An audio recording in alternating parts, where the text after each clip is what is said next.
2019 August 5-ന് Indian പാർലമെന്റിൽ സ്വതന്ത്ര ഇന്ത്യയുടെ ചരിത്രത്തിലെ ഏറ്റവും വലിയ ഭരണഘടനാ തീരുമാനങ്ങളിലൊന്ന് പ്രഖ്യാപിക്കപ്പെട്ടു. ആ തീരുമാനം ഭാരതത്തിലെ ഒരു സംസ്ഥാനത്തിലെ ജനങ്ങളെ സമാധാനത്തിലേക്ക് കൊണ്ടുപോകും. ഹിമാലയത്തിന്റെ മടിത്തട്ടിൽ മഞ്ഞുകൾക്കിടയിൽ ലോകത്തിലെ ഏറ്റവും മനോഹരമായ ഭൂവിഭാഗങ്ങളിൽ ഒന്നാണ് ഭൂമിയിലെ സ്വർഗം എന്ന് വിശേഷിപ്പിക്കപ്പെടുന്ന കാശ്മീർ. പക്ഷെ പതിറ്റാണ്ടുകളോളം ഈ സ്വർഗം സമാധാനത്തിന്റെ പ്രതീകമായിരുന്നില്ല. വെടിയൊച്ചകൾ, സ്ഫോടനങ്ങൾ, തീവ്രവാദം, അതിർത്തി കടന്നുള്ള നുഴഞ്ഞുകയറ്റങ്ങൾ, അങ്ങനെ പൊലിഞ്ഞു വീണത് ആയിരക്കണക്കിന് ജീവനുകളും ലക്ഷക്കണക്കിന് സ്വപ്നങ്ങളുമായി. എന്തുകൊണ്ടാണ് രാജ്യത്തിന്റെ മറ്റെല്ലാ സംസ്ഥാനങ്ങൾക്കും ബാധകമായിരുന്ന ഭരണഘടനാ വ്യവസ്ഥകൾ കാശ്മീരിന് മാത്രം ബാധകമാകാതിരുന്നത്? എന്തുകൊണ്ടാണ് ഒരു ഇന്ത്യൻ പൗരന് സ്വന്തം രാജ്യത്തിനുള്ളിലെ അവകാശങ്ങളിൽ കാശ്മീരിൽ പരിമിതമായിരുന്നത്? അങ്ങനെ പല ചോദ്യങ്ങൾ ഇന്ത്യയിൽ വർഷങ്ങളായി ഉയർന്നുകൊണ്ടിരുന്നു.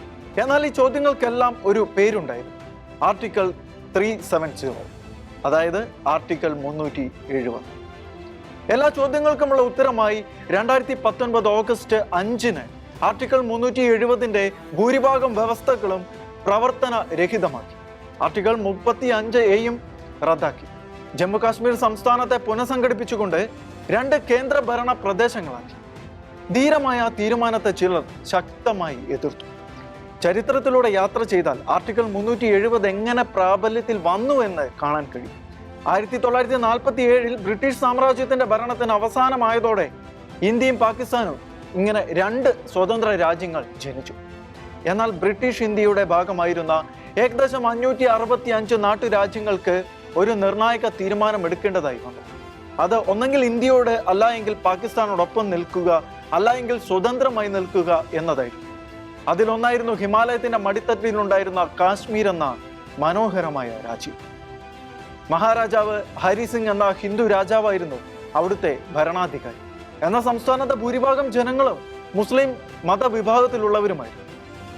ഹരിസിംഗ് ആഗ്രഹിച്ചത് ഇന്ത്യയിലേക്കോ പാകിസ്ഥാനിലേക്കോ ധൃതിപ്പെട്ട് ചേരാതെ ഒരു സ്വതന്ത്ര രാഷ്ട്രമായി തുടരുവാനായി. എന്നാൽ ചരിത്രം അദ്ദേഹത്തിന് അതിനുള്ള സമയം നൽകി. 1947 ഒക്ടോബറിൽ പാകിസ്ഥാനിൽ നിന്നുള്ള ഗോത്രവർഗ സായുധ സംഘങ്ങൾ പാകിസ്ഥാന്റെ പിന്തുണയോടുകൂടി കാശ്മീരിനെ ആക്രമിച്ചു. ഈ അധിനിവേശത്തിന് പാകിസ്ഥാനിലെ സൈനിക രാഷ്ട്രീയ സംവിധാനത്തിന്റെ പിന്തുണയുണ്ടായിരുന്നു. ഗ്രാമങ്ങൾ കത്തി, സാധാരണക്കാർ കൊല്ലപ്പെട്ടു. അതോടെ കാശ്മീർ നഷ്ടമാകുമെന്ന ഭീഷണി യാഥാർത്ഥ്യം. പ്രതിസന്ധിയിലായ മഹാരാജാവ് ഇന്ത്യയോട് സൈനിക സഹായം അഭ്യർത്ഥിച്ചു. 1947 ഒക്ടോബർ 26-ന് മഹാരാജാവ് ഹരിസിംഗ് ഇന്ത്യയുമായി ഇൻസ്ട്രുമെന്റ് ഓഫ് ആക്ഷൻ എന്ന രേഖയിൽ ഒപ്പുവെച്ചു. അങ്ങനെ പ്രതിരോധം, വിദേശകാര്യം, ആശയവിനിമയം എന്നീ വിഷയങ്ങളിൽ അധികാരം ഇന്ത്യക്ക് കൈമാറി. തുടർന്ന് ഇന്ത്യൻ സൈന്യം ശ്രീനഗറിലെത്തി. കാശ്മീരിന്റെ വലിയൊരു ഭാഗം സംരക്ഷിച്ചു. എന്നാൽ കാശ്മീരിന്റെ ഈ ഭാഗം ഇന്നും അധിനിവേശ ശക്തികളുടെ, പാകിസ്ഥാന്റെ നിയന്ത്രണത്തിലാണ്. ഇന്ത്യയോട് ചേർന്നുവെങ്കിലും കാശ്മീരിന്റെ രാഷ്ട്രീയ സാഹചര്യം സാധാരണമായിരുന്നില്ല.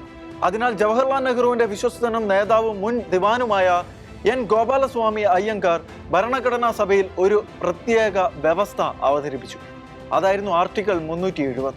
ആർട്ടിക്കിൾ 370 മൂലം ഇന്ത്യൻ പാർലമെന്റ് പാസാക്കിയ എല്ലാ നിയമങ്ങളും ജമ്മു കാശ്മീരിൽ ബാധകമാകില്ലായിരുന്നു.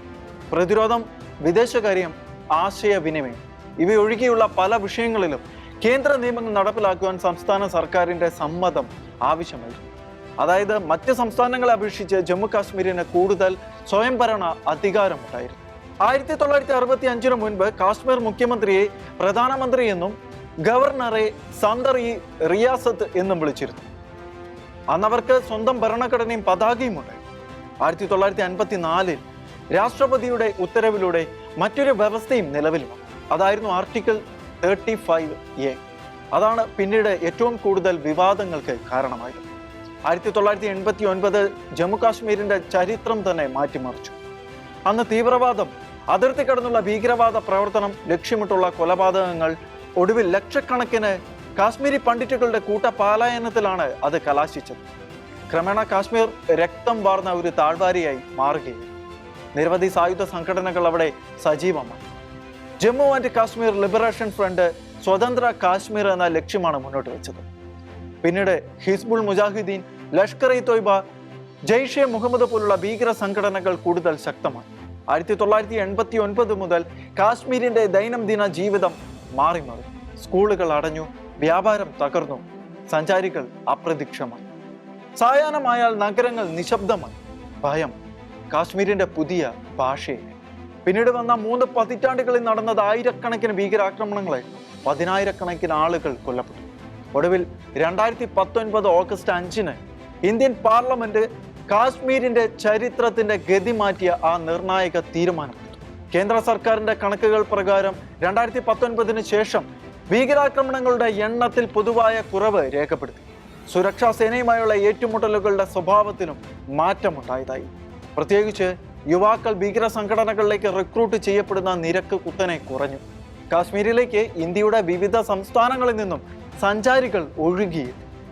കാശ്മീരിൽ സമാധാനം തിരിച്ചു വന്നു. എന്നാൽ അതിൽ അസ്വസ്ഥരായ പാകിസ്ഥാൻ ഭീകര സംഘടനകളുടെ സഹായത്തോടെ പഹൽഗാം ആക്രമണം നടത്തിയെങ്കിലും ഇന്ത്യയുടെ ഓപ്പറേഷൻ സിന്ദൂർ ഏൽപ്പിച്ച പ്രഹരം അവർക്ക് ഒരിക്കലും മറക്കാനാവാത്ത ഗുണപാഠമാണ്.